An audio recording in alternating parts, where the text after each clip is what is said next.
Well, New Japan Pro Wrestling continues more with the G1 Climax. We're now went for day 12 with B block action coming up.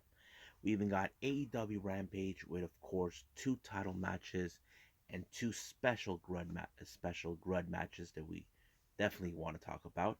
We even going to talk about 205 Live with three interesting matches that took place, and then finally review a past event by Pro Wrestling Georgia, or they call themselves PWG, but this one is called Blood Roots that took place this past June. So let's get started with another episode of the Elite Wrestle Zone.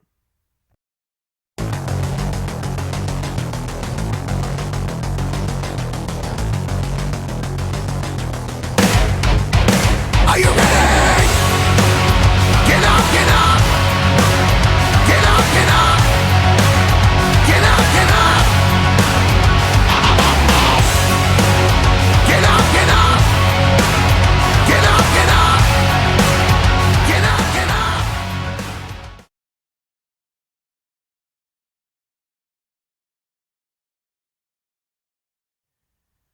Hello, everybody. Welcome to the Elite Wrestle Zone. All things is pro wrestling with AEW, NXT, New Japan Pro Wrestling, Impact Wrestling, the National Wrestling Alliance, various promotions, wrestlers, matches, and championships. I am your host, Gerard here. So, let's start with New Japan Pro Wrestling with day 12 of the G1 Climax. Basically, we had only B block action going on, so far so good. There hasn't been any eliminations yet. As you know, we already know who's eliminated in the. Well, we already know, eliminated in this block was Goto, but however, he is still continuing to wrestle no matter what. Now, the opening matches, of course, we got the Young Lion, um, Kozai Fujita taking on El Desperado. Now, we all know how this match would end with Despy, probably put him in Pinchy Loco and ending him completely. Now we go to the main matches, which is for the B block. We have Tama Tonga taking on Yoshihashi. Now, I would have assumed in this particular match that Tama was going to win, but somehow Yoshihashi was able to stay alive when he applied the butterfly effect on him, and it was a very powerful way to him to win the match. So he's still alive as much as possible, but I don't know if I do believe if he's going to make it. Our next match, we have Chase Owens taking on Hiroki Goto. Now keep in mind, Chase Owens did had an upset against Hiroshi Tanahashi the last time we reviewed him being involved, but however, this time it wasn't his way again. Now we can give credit to Chase when he defeated Hiroshi Tanahashi, but when it comes to Goto, Goto is a warrior who doesn't give up, doesn't quit no matter what, and he did that when he uh, pinned Chase Owens, winning him this match. Now we got Jeff Cobb taking on, of course, Sonata. Now, right now, the talk of this, Cobb could be one of the most potential wrestlers that could win the G1.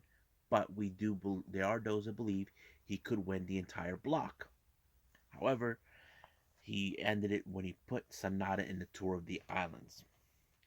Now, the next match we have Evil, along with the spoiler Dick Togo, taking on Hiroshi Tanahashi. Now, Evil will do anything as possible to gain what he wants, and that's exactly what he did when he got Hiroshi Tanahashi. Not to mention we have Dick Togo, the spoiler, trying to get involved. But Evil did prevail on this one. Our main event, Taichi, who's now been in a major funk after losing two important matches, one by who was it? By Evil, and I forgot who was the other, but he had to face against the Rainmaker, Kaguchika Okada. So as you can guess, he put him in the Rainmaker, and bam, he's out of it. So Kaguchika Okada win this match. Now let's talk about a little bit of the point system in the B block that we have. Sonata only has 2 wins, 4 losses with the total points of 4. Taichi, the same. Two uh 2 wins, 4 losses. Same thing with Yoshihashi. Goto, the same thing, but he's officially out of the tournament. Jeff Cobb, he's undefeated. Evil, 5 wins, 1 loss. Uh, Chase Owens, 5 losses, 1 win. I do believe he could be the next potential to be out. Then there's Okada, all wins so far, no losses. Hiroshi Tanahashi, 3 wins, 3 losses, and of course Tamatanga, uh, five losses and 1 win. Now I do see maybe Tamatanga and Chase Owen being those that could be eliminated from the tournament. But however, there are those, in my opinion, that could there are close enough in advancement. Basically, you look at the ones that 4 points, such as Sonata and Taichi. So basically, anything could happen along the way. But for now, I say we just keep an eye on more what's going on with New Japan, and hopefully we see who wins the blocks. I hope you guys are excited for that too.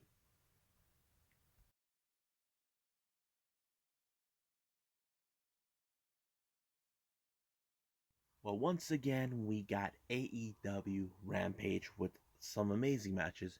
The opening match is CM Punk versus Daniel Garcia.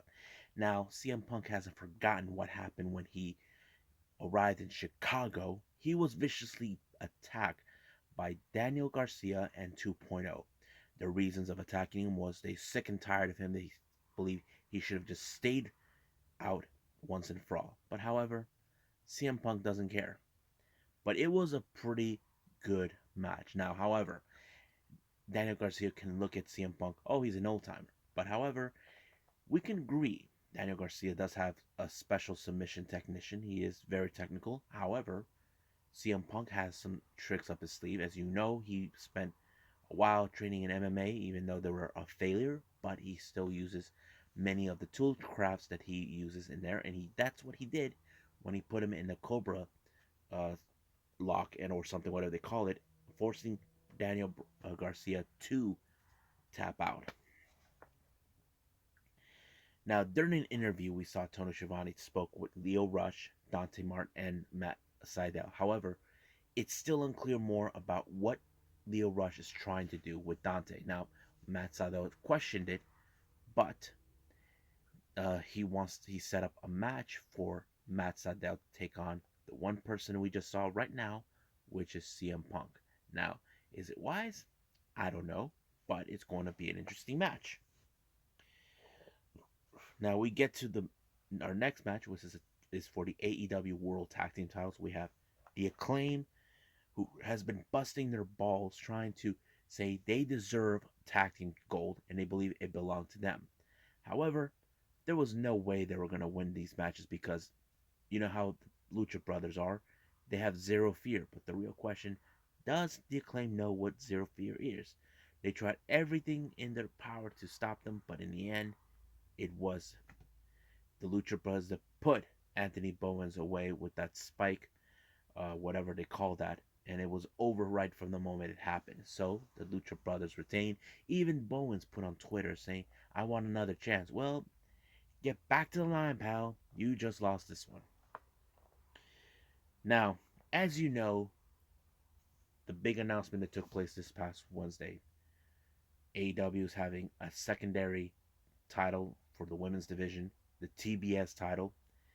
We already heard the comments from Jade Cargill and Skye Blue. However, it appears that Jade Cargill is trying to eliminate the competition to ensure that title belongs to her. So she targets Skye Blue. Skye Blue didn't put up too much of a match because Jade Cargill wants to finish her. And that's what she did when she pinned her with the 1, 2, 3. But however, she still wanted to annihilate her. But apparently, Thunder Rosa, who still has issues towards her for her attacks recently in the past, this time is going to be personal. Our main event is for the FTW World title in a Philadelphia street fight between Brian Cage and Ricky Starks. Now, keep in mind, Ricky Starks won this title when Team Taz turned their backs on Brian Cage. Now, Brian Cage has been very vocal about Team Taz for a while. It tells the story how he he felt that these guys were not fit for him. Basically, he's always been like a lone wolf. But however, you knew in this match that Hook and Hobbs would be right there making sure that they win their match, make sure that Ricky Starks remain as the champion. I mean, many people expect, do you guys remember what happened in Lucha Underground? He ripped the Lucha Underground title. And I think maybe we would have loved to see that, but it didn't happen. So, Ricky Starks retained the title, but we'll see what's going to happen in the upcoming AEW Dynamite and Rampage. So, keep following that right now.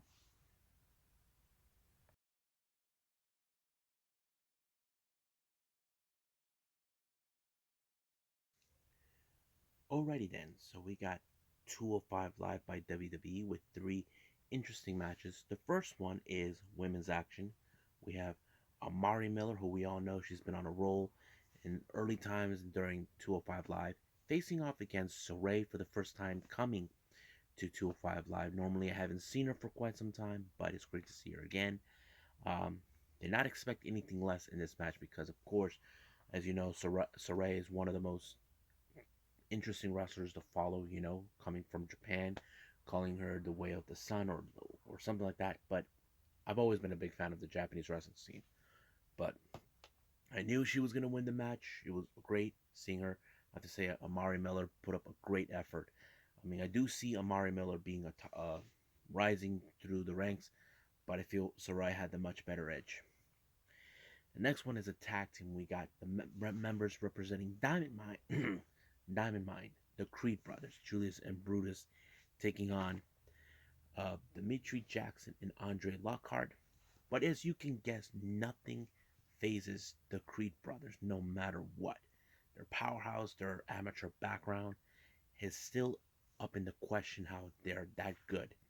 But the real question is, who will be the one team that could stop them? Well, only time will tell because, however, Jackson and Lockhart were unsuccessful.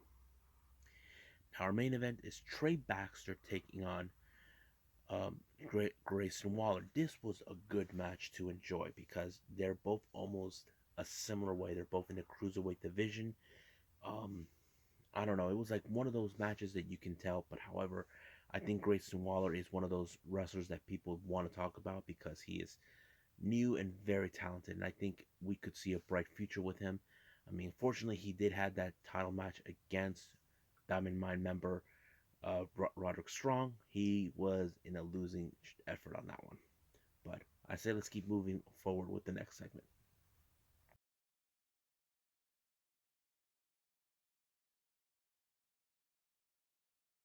Last thing to review is, of course, this promotion out of Georgia called Pro Wrestling Georgia, or as they call it, PWG, not to compare them with Pro Wrestling Guerrilla, of course. Their event is called Blood Roots. This took place on the 19th of June. Now, I don't know much about their information, but the show had 5 matches with 3 different type of death matches and 2 normal matches. The first one is a no ropes barbed wire match. We have Insane Lane taking on Tank. Now you can guess anything goes crazy when you hear stories about barbed wire matches. It kind of goes crazy, and they even took the fight outside when the you have barbed wires, but it was so intense. But somehow Tank was able to put up the victory on this one. I have to say it was pretty good. Our next match, we have Chop Top taking on Hunter James. I don't know who these guys are, but it was a very good match, despite the fact it did not have any of the how do I say um any of the oh yeah, death match scenes. But it's great to put a little bit of the normal matches once in a while in there. And I was very impressed with Hunter James. He was very interesting to follow, despite the fact that I don't know much about him, but it was a good match. The next match we have Carl Hagar taking on Charlie Anarchy. I don't know who these guys are, but I can tell you the winner is Charlie Anarchy. So I don't know much about him. Now the next match is a very interesting death match.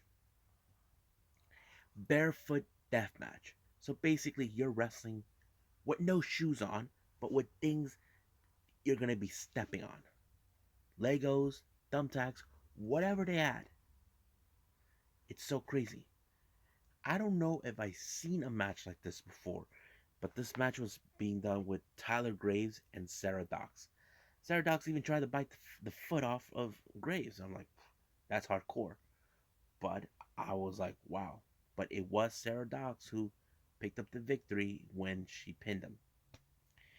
Now, our next match is another death match. It's called a horror movie death match between Danny Only and Brad Cash. Now, I have heard of Danny Only before. I just don't remember where, maybe in another location. But the match was very interesting. I don't know what it meant by horror movie death match, but it was good. Brad Cash was the winner of this match, and I cannot say too much about him because majority of these wrestlers I don't even know who they are. But it's a good thing because here in Deleted Wrestle Zone, we talk about promotions you may or may not have heard of. And if you guys like these reviews because these are instant promotions you guys like and you want to take a look at it down in the future, then that's what this channel is all about. Giving out great talk about the promotions you may not have heard of that it's outside of WWE. So I think that's pretty much it we got to review. We'll see what happens then. Well, I hope you guys enjoyed this episode. There's a lot of things I did on this one. However, the following episode is going to be a little bit confusion. There's a lot of things that are taking place.